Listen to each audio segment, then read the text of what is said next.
You're listening to an exclusive episode of the NK News podcast, available only to subscribers. You can listen to this and other episodes from your preferred podcast player by accessing the private podcast feed. For more detailed instructions, please see the step-by-step guide on the NK News website at nknews.org/private-feed.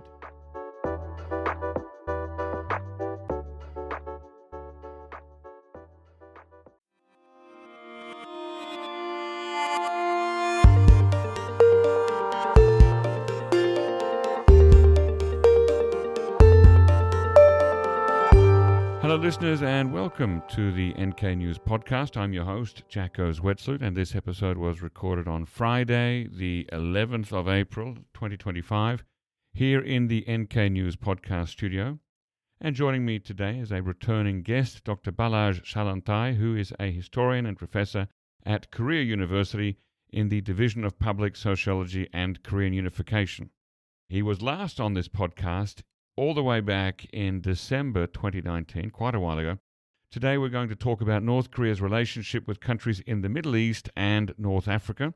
This is a theme we haven't covered before, so I think it'll be of great interest to our listeners, and particularly this week it feels very timely, as this is the week that South Korea has normalized relations for the first time with Syria, which had been a staunch ally of North Korea for decades. So welcome back on the show, Balazs.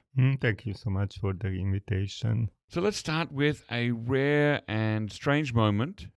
20 years ago, in March 2005, in Pyongyang, the Iranian football team wins a World Cup qualifying match, and the North Korean crowd erupts in a way we almost never see in the DPRK.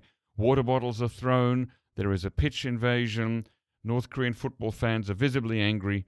What do you make of that event? It seems to be that the North Koreans were extremely frustrated at that time because this was their third defeat in a row, and it totally blocked their way to progress further. And then they were angry because the referee, who happened to be a Syrian of all places, of all people, did not give a penalty. And possibly they were influenced by the memory that in 2 years before, 2003, there was a similar incident in Iran when one North Korean player was injured by a firecracker thrown in by a Iranian player. And then the North Koreans, in a kind of like a sign of protest, they left the pitch to finish the match then here and there. So possibly the North Korean fans also remembered that, and now they kind of paid back the Iranians. Wow, yeah. Did you say the firecracker was thrown by an Iranian player? Exactly. This injury was not very serious, and also the Iranian authorities tried to do something, and they arrested a couple of people in the crowd, but still the North Koreans felt that it was something unacceptable and they wanted to protest against it. Right. And 2 years later we had this pitch invasion and violence, almost a small-scale riot, I guess, in March 2005. Do you see this public unrest against Iran, no less, as having any symbolic continuity with the diplomatic ambivalence that existed between North Korea and Iran over the decades? It's very difficult to see because sometimes the way how people react to an event may be very much unrelated to the actual political course at that time, but it may be based on some deeper memory. Like, for example, there was a similar event in China in 1974 in Tianjin, when a North Korean team, actually the team of the Ministry of Public Security. Oh, the Ministry of Public Security has its own football team. Exactly. And it played internationally against China, okay. Yeah, so actually it's Hong Yong-cha who would know it much better than me. But the point is that they had a match in Tianjin against Chinese players, and among the local fans there were a lot of local Koreans, ethnic Koreans from Yanbian and other areas. And so I don't know exactly what was the reason, but again a riot happened.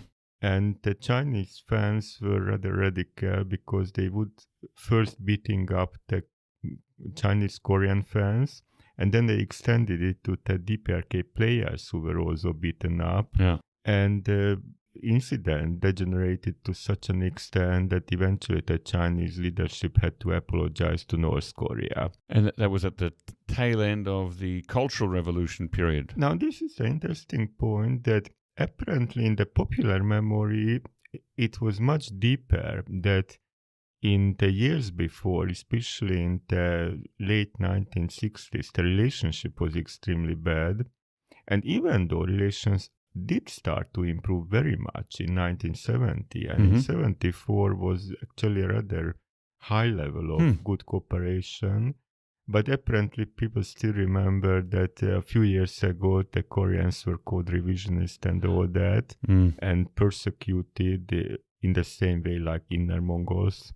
So probably this kind of new course of now being friends with North Korea was not enough to like make people forget this kind of accumulated dislike for Koreans. All right. Do you see this 1974 incident as having any similarity with the 2005 riot in that it involved violence and ill feeling between two ideological allies?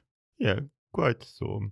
One case was done by Chinese fans, the other by North Korean fans, but it was remarkably similar. Yeah. Okay, so let's broaden the scope a little bit. Let's look at North Korea's relationship with Egypt, Algeria, and the Arab world. So across your work, Balazs, especially the articles that you've written for NK Pro about North Korea's relationship with places like Egypt, Algeria, and other Arab countries, we see a tension emerging between North Korea's image of itself as a militant anti-imperialist power and the very pragmatic, even cynical choices that it sometimes makes. So to take one example, how did that tension play out in the Sadat-era relationship with Egypt?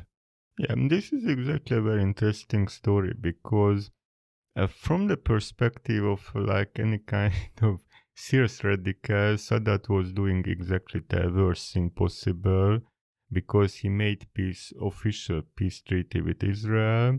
He reoriented foreign policy toward the United States.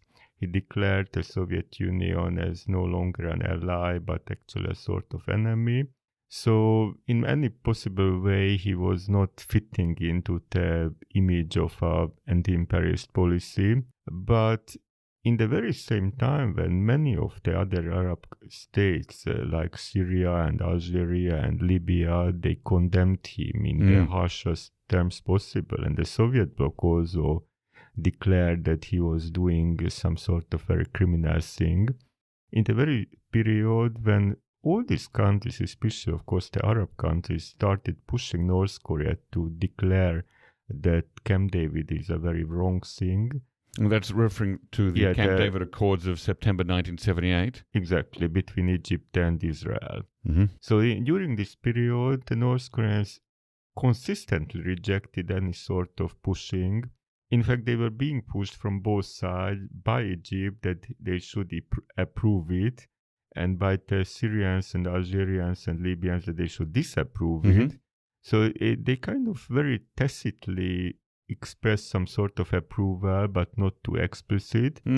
So in the end, they were effectively closer to Egypt than to the others, probably on the ground that Egypt was always some sort of center in the Arab world, and they simply did not want to take the risk of alienating him, because Sadat was a very furious person whenever anybody made him angry, and the North Koreans could absolutely expect him to throw them out of the country and turn towards South Korea completely. So they decided to be very careful and tiptoeing around. And when many other radical states would condemn Sadat, they would still try to cooperate with him as possible.